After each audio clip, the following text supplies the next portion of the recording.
ایک مسلمان کا جس طرح اللہ تبارک و تعالیٰ کے ساتھ ایک گہرا، مضبوط اور سب سے مستحکم رشتہ ہوتا ہے، اور جس طرح اس کا سب سے مضبوط اور مستحکم رشتہ نبی کریم صلی اللہ تعالیٰ علیہ وسلم کی عالی مرتبت بارگاہ کے ساتھ ہوتا ہے، ان مضبوط رشتوں کے ساتھ ساتھ پھر انسان کے تعلقات معاشرے کے ساتھ ہوتے ہیں، کنبے کے ساتھ ہوتے ہیں، پڑوسیوں کے ساتھ ہوتے ہیں، دوستوں کے ساتھ ہوتے ہیں، استاد شاگرد کا آپس میں رشتہ ہے، پیر مرید کا آپس میں رشتہ ہے، بھائی کا بھائی سے تعلق ہے۔ ان سارے رشتوں کے ساتھ ساتھ انسان کا ایک رشتہ اپنے آپ کے ساتھ بھی ہوتا ہے۔ انسان کا اپنے نفس کے ساتھ، اپنی ذات کے ساتھ بھی تعلق ہوتا ہے۔ نبی کریم صلی اللہ تعالی علیہ وسلم نے ایک لفظ کہہ کے نا کہ تم پر تمہاری ذات کا بھی حق ہے، تم پر تمہارے نفس کا بھی حق ہے، تو ہم پر ہمارے حقوق بھی نبی کریم نے مقرر فرما دیے۔ جناب عبداللہ ابن عمر خود فرماتے ہیں کہ سرکار نے مجھ سے پوچھا کہ عبداللہ یہ بات ٹھیک ہے کہ تم ہر روز ہی نفلی روزہ رکھتے ہو اور ہر رات ہی نفلی عبادت کرتے ہو؟ تو میں نے عرض کیا یا رسول اللہ صلی اللہ تعالی علیہ وسلم ایسا ہی ہے۔ اللہ کے پیارے حبیب علیہ الصلوۃ والسلام نے فرمایا ایسا نہ کرو۔ وہ نفلی روزہ رکھتے تھے، ہر روز ہر رات نفلی عبادت کرتے تھے، تو محبوب نے ان سے تصدیق کرانے کے بعد فرمایا ایسا نہ کرو، کبھی روزہ رکھا کرو، کبھی افطار کیا کرو، اور فرمایا کبھی نماز پڑھا کرو، کبھی سو جایا کرو۔ کیوں؟ اس لیے کہ حضور فرمانے لگے تمہارے جسم کا بھی تم پر حق ہے، تمہاری آنکھ کا بھی تم پر حق ہے کہ اسے نیند آتی ہے، تمہاری بیوی کا بھی تم پر حق ہے، اور فرمایا تم سے جو ملاقات کرنے کے لیے آتا ہے اس کا بھی تم پر حق ہے۔ تو یہ لفظ کہہ کے کہ تمہارے اپنے اوپر بھی حقوق ہیں، تمہاری ذات کے بھی تم پر حق ہیں۔ بعض لوگ تصوف اور طریقت کے نام پر بہت مشکل باتیں کرتے ہیں اور بہت مشکل باتیں سناتے ہیں، اور بعض لوگ پھر ان باتوں کا بڑا سخت اور مشکل معنی بھی لیتے ہیں کہ بڑی شدید جد و جہد کرنی چاہیے، ہمیشہ راستہ وہی اختیار کرنا چاہیے جو مشقت والا ہو، ہمیشہ وہی کام کرنے چاہیے جن کے اندر زیادہ دشواری ہو۔ ٹھیک ہے، بعض اوقات مشقت والے کام، مجاہدے والے کام انسان کی نفس کی تربیت کے لیے بڑے اچھے ہوتے ہیں، لیکن ایسی مشقتیں، ایسے مجاہدے جو انسان کو اتنا کمزور کر دیں کہ وہ ضرورت کے جو حقوق ہے وہ بھی پورے کرنے کے قابل نہ رہے، اس کی صحت پر ہی اثر انداز ہو جائیں، وہ آنے جانے والوں سے ملنے کے قابل ہی نہ رہے، وہ دیگر اس کے ذمے جو اس کے خاندان کے، قبیلے کے بال بچوں کے حقوق ہیں وہ ادا ہی نہ کر سکے، تو اسلام اس کی بھی اجازت نہیں دیتا۔ خود ساختہ تصوف اور خود ساختہ طریقت کا جو مفہوم لوگوں نے بنا لیا ہے وہ مفہوم بھی درست نہیں ہے۔ ہمارے بزرگ تھے شیخ المشائخ اور استاذ الاساتذہ حضرت شیخ محمد تحسین رضا خان صاحب بریلوی رحمۃ اللہ تعالی علیہ، 50 سال کے لگ بھگ انہوں نے درس حدیث دیا ہے۔ تو میں ان پر ایک مضمون لکھ رہا تھا، میں نے ان سے عرض کی حضور آپ تہجد پڑھتے ہیں؟ فرمانے لگے نہیں، میں عشاء جماعت سے پڑھتا ہوں، اس کو بھی سالوں بیت گئے، اور میں فجر جماعت سے پڑھتا ہوں، یہ بھی میری زندگی کا معمول ہے، لیکن میں سحری کے وقت اس لیے نہیں اٹھ پاتا کہ مجھے صبح 8 بجے بیٹھ کر بچوں کو درس حدیث پڑھانا ہوتا ہے، عشاء کے بعد مجھے مطالعہ کرنا ہوتا ہے، تو میں سمجھتا ہوں یہ بھی میرے لیے نفلی عبادت ہے، لہٰذا میں رات کو بھی کتاب و سنت دیکھتا ہوں اور سارا دن بھی کتاب و سنت پڑھاتا ہوں، امید ہے میرا رب مجھے تہجد کا اجر بھی عطا کرے گا۔ عزیز دوست آپ یاد رکھیے گا، اس کو سمجھیے گا کہ ہمارے ہاں بعض لوگ بعض چیزوں کو زیادہ دشواری بنا لیتے. فلاں آدمی کو میں نے کبھی نفل پڑھتے نہیں دیکھا، یہ طریقت نہیں. کیا آپ نے اسے نفل پڑھتے نہیں دیکھا تو وہ صوفی نہیں؟ آپ یہ بتائیے کبھی فرض چھوڑتے تو نہیں دیکھا؟ کبھی اسے ضروریات دین کو چھوڑتے تو نہیں دیکھا؟ اور نفل تو ویسے بھی انسان کا رب سے ذاتی معاملہ، ہو سکتا ہے سامنے والا چھپ کے پڑھتا ہو سکتا ہے وہ کسی ایسے لمحے میں پڑھتا ہو جب وہ سمجھے کہ اس وقت مجھے تنہائی میسر ہے. تو حضور نے فرمایا تمہارے نفس کا بھی تم پر حق ہے. جن جن چیزوں کو اللہ رسول نے جائز قرار دیا ہے وہ کوئی شخص بھی استعمال کرتا ہے تو اس کو کوئی شخص ناجائز کر سکتا نہیں، کسی کو بھی اس کا اختیار اور حق حاصل نہیں ہے. بلکہ صحیح بخاری کے اندر سیدہ عائشہ صدیقہ رضی اللہ تعالی عنہ کی ایک روایت موجود ہے. آپ فرماتے ہیں نبی پاک صلی اللہ تعالی علیہ وسلم نے کوئی کام کیا، بعد میں رخصت دے دی، اجازت دے دی، فرمایا چاہے کرو چاہے نہ کرو، نہ کرنے کی اجازت دے دی. پہلے سرکار نے کیا تو بعض لوگ ایسے تھے جنہوں نے اس رخصت سے فائدہ نہیں اٹھایا، وہ کام کرتے رہے. حضور نے اجازت دی تھی لیکن انہوں نے اس اجازت سے فائدہ نہ اٹھایا.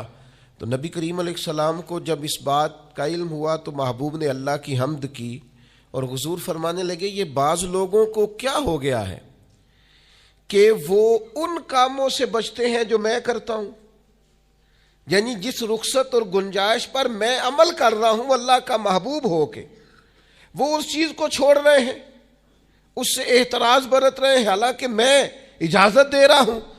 اور پھر اللہ کے حبیب علیہ السلام نے کیا خوبصورت انداز میں اس سارے مفہوم کو اتنا سمیٹا کہ اس کو ہمیشہ کے لیے بند کر دیا.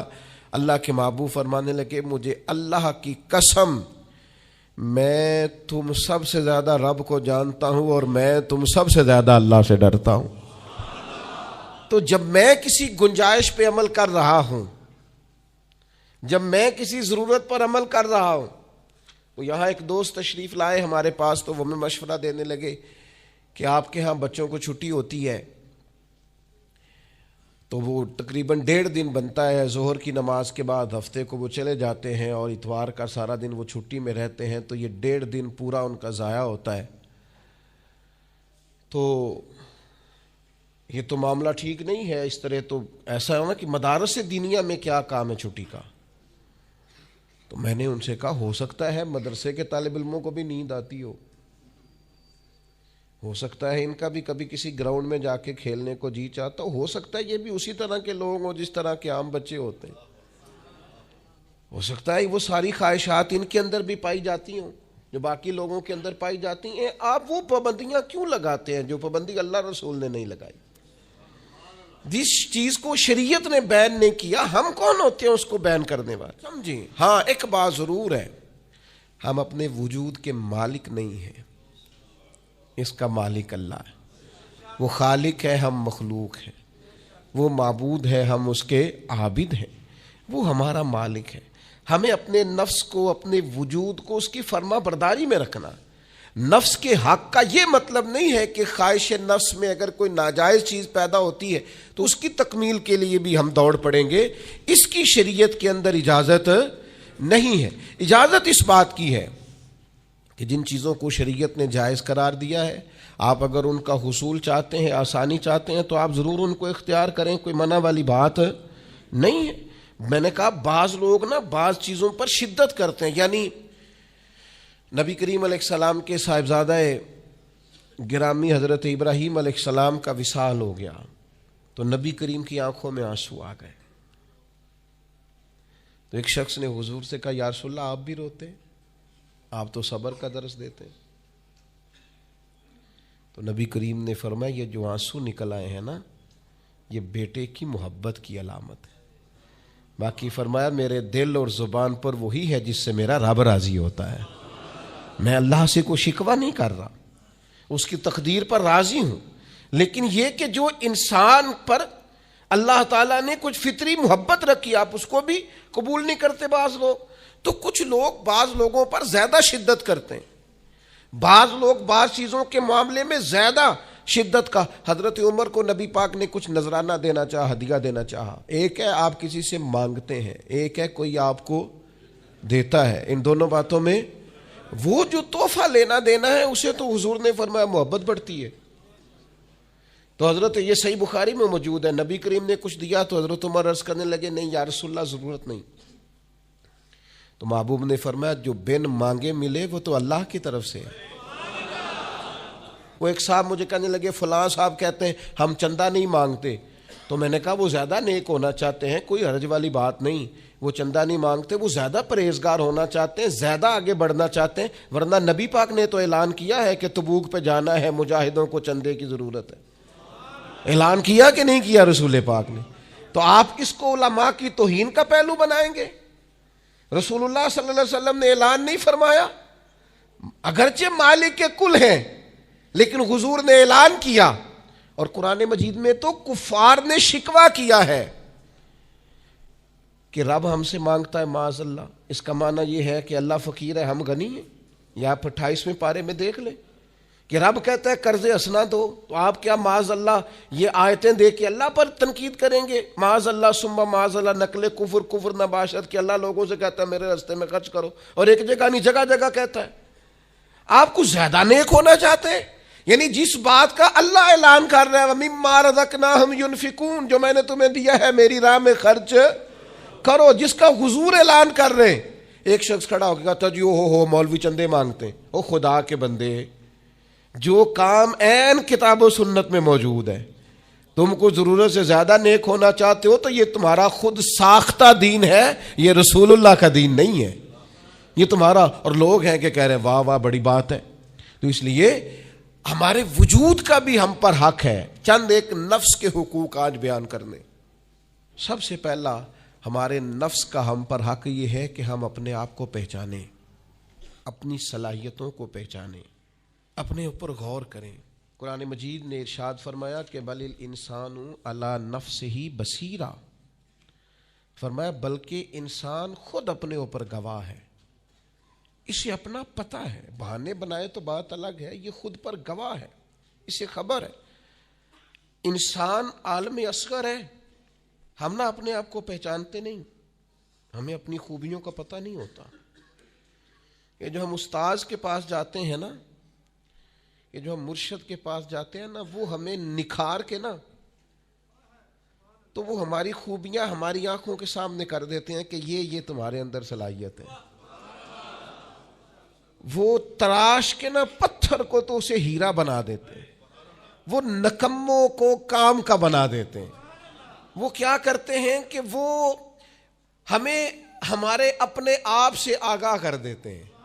یعنی ہے وہی تیرے زمانے کا امام برحق جو تجھے حاضر و موجود سے بیزار کرے اور موت کی شکل میں دکھلا کے تجھے جلوہ یار زندگی تیرے لیے اور بھی دشوار کرے. وہ جو تیرا جینا اوکھا کر دینا, مشکل نہیں میں کہتا, اگرچہ اردو ہے لیکن مشکل اور اوکھا, یہ اوکھا ذرا زیادہ وزنی ہے. جو جینا اوکھا کر دے وہ درویش ہوتا ہے, جو تیرے لیے مشکل کر دے. بھائی اپنے آپ کو پہچانے, اپنے اوپر غور کریں. اللہ تعالیٰ نے بنایا ہے اور بنانے والا کہتا لقد خلقنا الانسان فی احسن تقویم. بنانے والا کہتا ہے میں نے تجھے بڑی بہترین ساخت میں بنایا. او انسان میں نے تجھے بڑا ہی سونا بنایا. کوئی تیرے ناک پر تنقید کرے تو کرے, تو کہہ تجھے پتہ نہیں یہ چاہت کس کی ہے, میں مرضی سے نہیں بنا, یہ بنانے والے نے بنایا ہے. اس نے تجھے سونا بنایا, تو اپنے آپ کو پہچانتا ہی نہیں. تو جو ہے نا خدا جانے بلندی ہے کہ پستی پر جہاں میں ہوں وہاں کوئی نہیں ہے.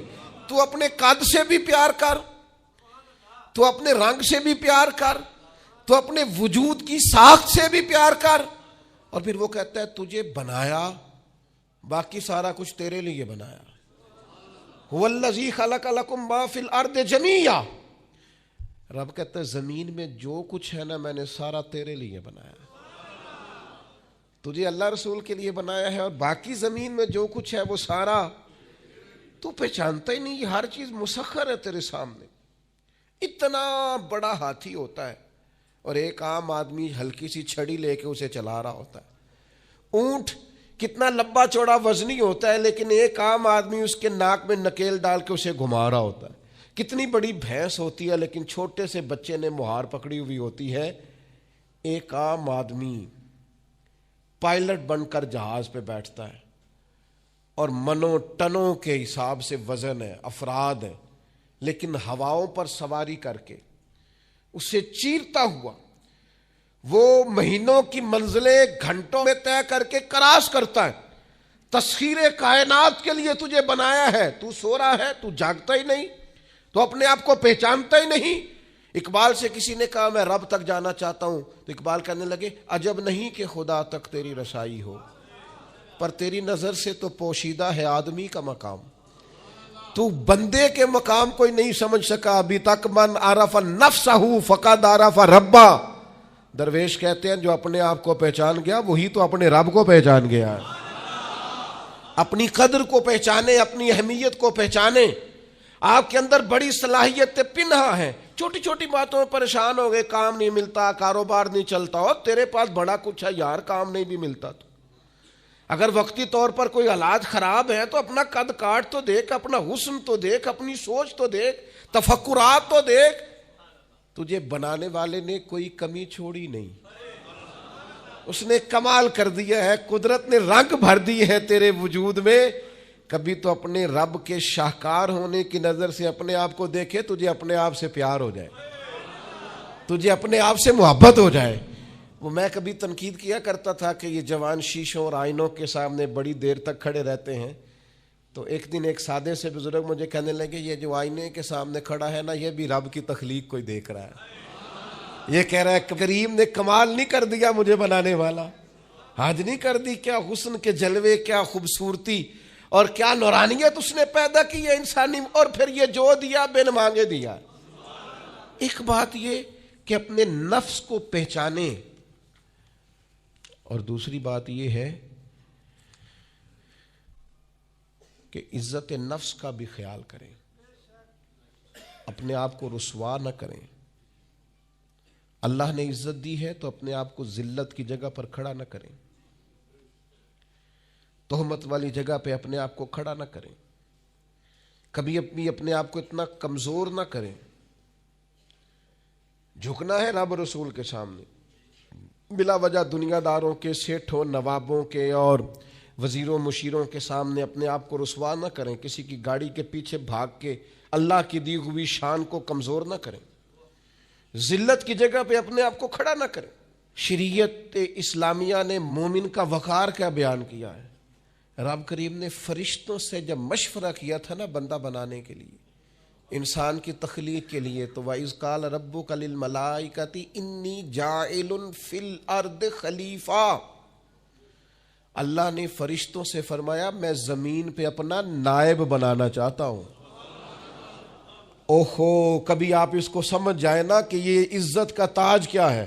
رب کہتا ہے میں نے تجھے زمین پر اپنا خلیفہ بنایا ہے، تو نائب ہے میرا، اور کتنا تو پروقار ہے اور تو کتنا طاقتور ہے انسان، تیرے اندر کتنی صلاحیتیں ہیں۔ سورہ احزاب میں اللہ کریم فرماتے رب نے اپنی امانت زمین و آسمان پر رکھنی چاہی تو زمین و آسمان نے انکار کر دیا اللہ کی امانت کو اٹھانے سے، وَحَمَلَهَا الْإِنسَانُ، اور انسان نے اس امانت کو اٹھا لیا، کہا مالک میں تیری امانت اٹھاؤں گا، میں تیرا نام لے کے گلیوں میں گھوموں گا، میں تیری توحید کے ڈنکے بجاؤں گا۔ حضرت انسان نے کہا میں تیرے نام کے نعرے لگاؤں گا، میں تیری عبادت کروں گا، میں تیرے لیے نکلوں گا، میں تیرے لیے خیرات کروں گا، میں تیرے رستے میں اپنی صلاحیت۔ وَحَمَلَهَا الْإِنسَانُ، انسان نے امانت اٹھائی اور کہا مالک میں نکلوں گا تیرے نام کی سربلندی کے لیے، میں تیرے نام پر جہاد کروں گا، اگر جان دینی پڑی تو دعائیں مانگ مانگ کے کہوں گا مالک میں تیرے رستے میں شہید ہونا چاہتا ہوں۔ اللہ کی امانت کو حضرت انسان کیوں اپنے آپ کو رسوائی والی جگہ پہ کھڑا کرے، کیوں کمزور کرے؟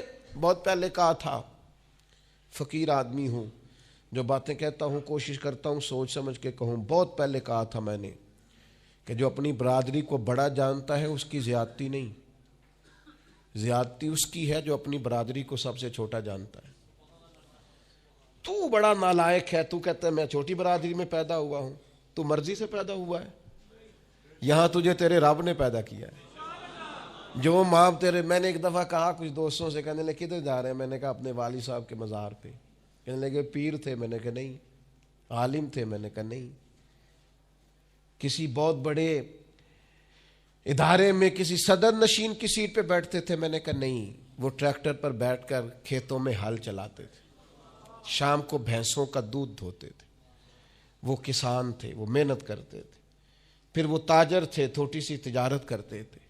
لیکن مجھے اگر کوئی کائنات میں پوچھے گا نا خوش نصیب کتنے ہو، تو میں کہوں گا میں نے اس طرح کا باپ نہیں دیکھا جس طرح کا اپنا باپ دیکھا. اس لیے کہ میری شخصیت میں اگر کوئی نکھار ہے تو سب سے زیادہ رنگ میرے ابا جی کے بھرے ہوئے. تو میں کیسے انکار کروں؟ سب سے زیادہ ان کے دیے ہوئے رنگ ہیں شخصیت کے اندر، ماں باپ کے. او بھائیوں، ناز کے ساتھ زندگی گزاری جاتی ہے. کبھی اپنے آپ کو رسوائی والی جگہ پہ کھڑا نہ کریں، کبھی اپنے آپ کو کمزور نہ کریں، مضبوط رہیں، طاقتور رہیں. اور تیسری بات، ایک تو اپنے نفس کو پہچاننا ہے، دوسرا اپنی عزت کرنی ہے. کس کی عزت کرنی ہے؟ اپنی عزت کرنی. تکبر نہیں کرنا، اپنی عزت کرنی ہے. عربی کے کسی شاعر نے کہا تھا جو اپنی عزت نہیں نہ کرتا اس کی عزت بھی کوئی نہیں کرتا. اب وہ آپ نے ایک عام محاورہ سنا ہوگا، اپنی عزت بندے کے اپنے ہاتھ میں ہوتی. اس کا معنی کیا ہے؟ آپ کبھی بھی کوئی ایسا کام نہ کریں جس سے آپ کی ذلت ہو. آپ اپنی عزت کریں، آپ اپنی تکریم کریں، آپ اپنے وقار کو بلند رکھیں. آپ کبھی بھی اپنے لہجے کو، معیار کو کمزور نہ ہونے دیں. آپ فکری توانائی کا ہمیشہ مظاہرہ کریں، طاقتور رہیں، کمزور نہ پڑے کبھی بھی. اور تیسرا یہ ہے کہ اپنے نفس کی تربیت کریں.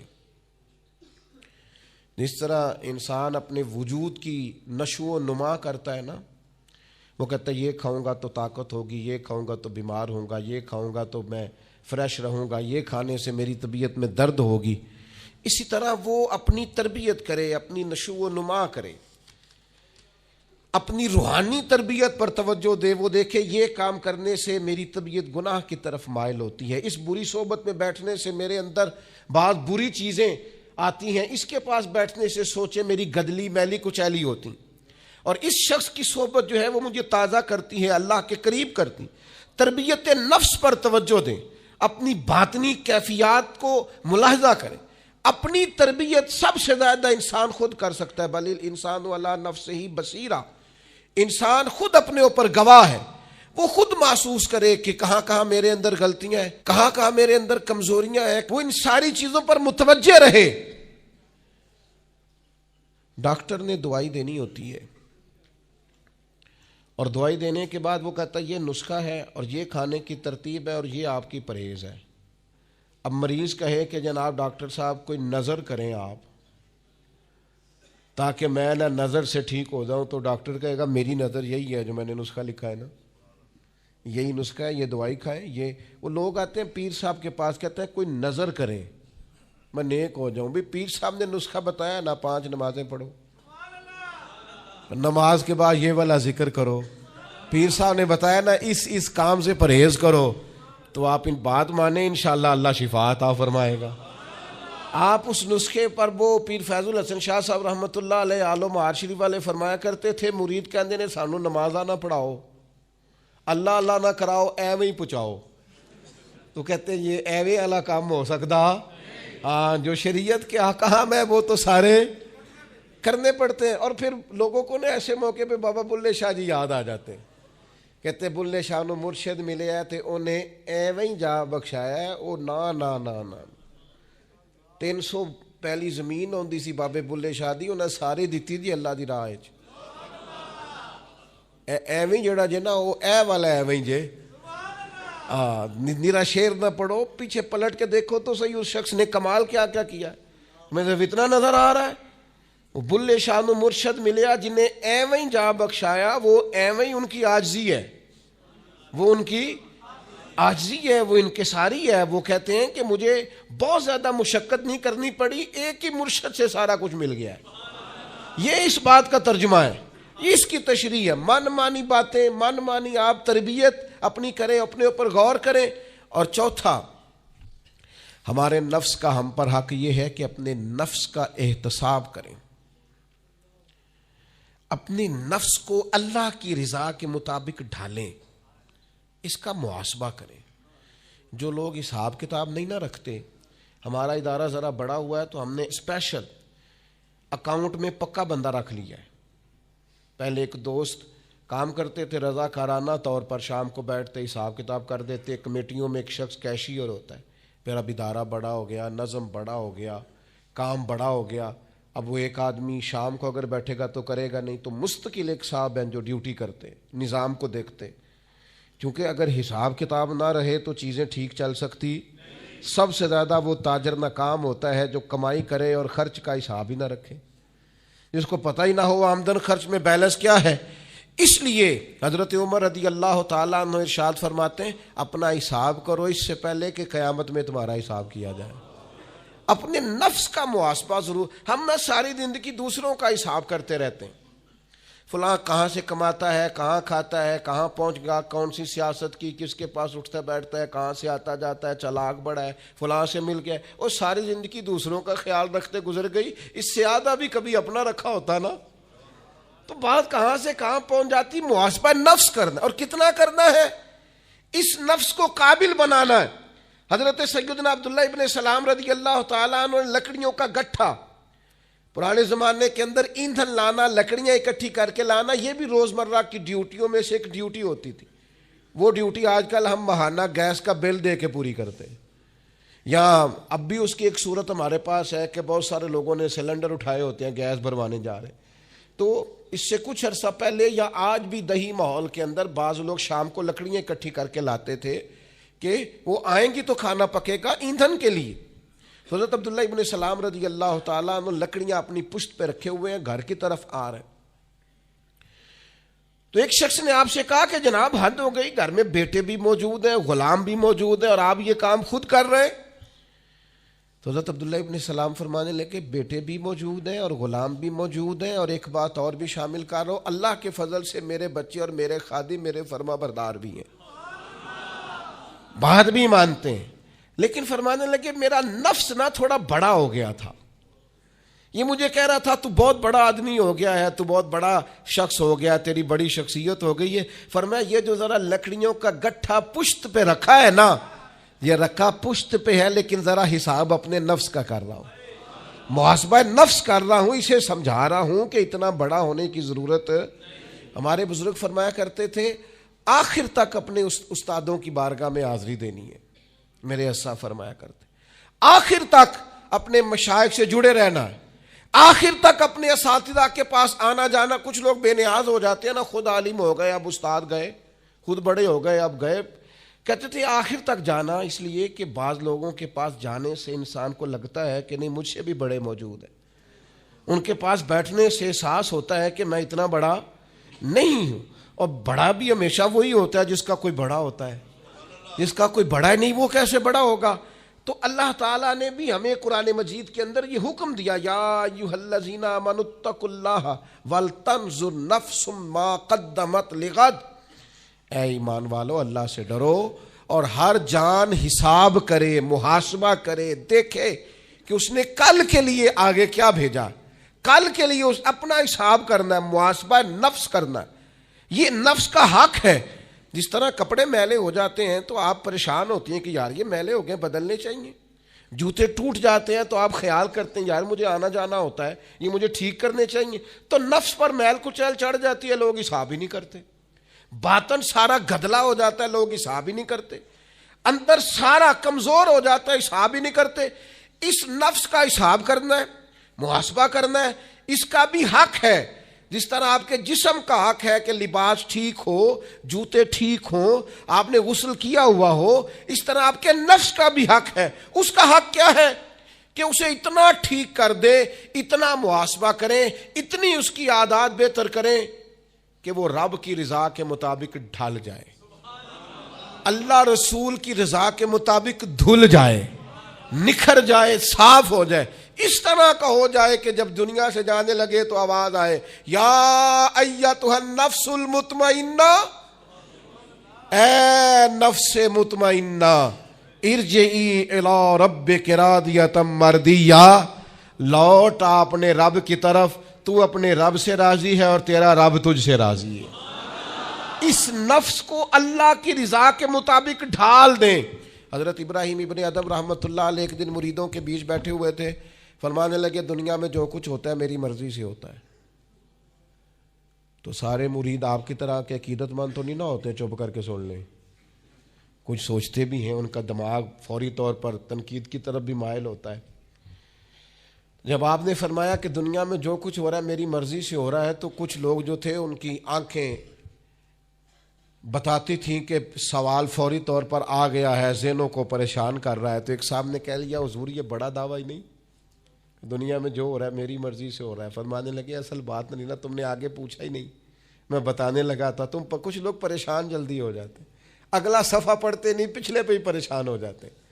کہا دنیا میں جو کچھ ہو رہا ہے میری مرضی سے ہو رہا ہے، اور میری مرضی وہی ہے جو میرے رب کریم کی مرضی ہے۔ میں نے اپنی مرضی اللہ کی مرضی میں فنا کر دی ہے، لہذا جو کچھ بھی ہو رہا ہے چونکہ میری مرضی وہی ہے جو میرے یا ایتھا النفس المطمئنہ ارجعی الی ربک راضیۃ مرضیہ، اے نفس مطمئنہ لوٹ اپنے رب کی طرف، وہ تجھ سے راضی ہے، اور تو فادخلی فی عبادی، آجا میرے خاص بندوں میں داخل ہو جا، وادخلی جنتی، آنا میں نے تیرے لیے جنت تیار کی ہے، میری جنت میں داخل ہو جا۔ لیکن کیا کرنا ہے؟ نفس مطمئنہ، کون سا؟ ایسا نفس تیار کرنا ہے جو اللہ سے راضی ہو اور اللہ اس سے راضی ہو۔ اس کا محاسبہ کر کے اس طرح کا بنا لیں کہ یہ اس طرح کا ہو جائے کہ جس طرح اللہ اس سے راضی ہے اور یہ